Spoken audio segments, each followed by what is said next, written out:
again, as I've told everyone, this should be a peaceful gathering, and we are just putting for a constitutional demand. We are not against anyone. We want peace in Tripura, we want harmony, and we want empowerment for our indigenous people without taking away anybody else's rights. There's a narrative said to be said that this party is against a particular section. What is your message? See, since we have come to power, not one violence has happened against any other community.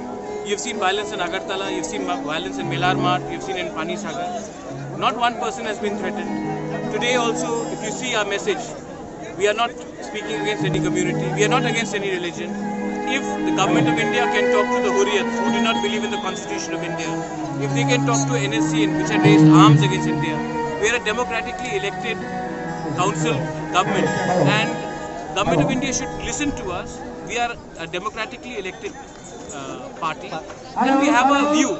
The government of India should invite us, and if they can talk to other people who don't believe in the constitution of India, we believe in the constitution of India, and we want a settlement within the ambit of the constitution. Everyone is wanting to know, is Maharaj ready to go for alliance with any party? You had a clear message. I will only go with alliance with those who will bring solution to my people. I will not go to alliance with any political party which will only look at personal benefits or one-time cash handouts. We are not here for position. I am not here for post. I am not here for financial empowerment. I am here for constitutional empowerment. Thank you. Thank you. And that written condition is still Absolutely. In writing.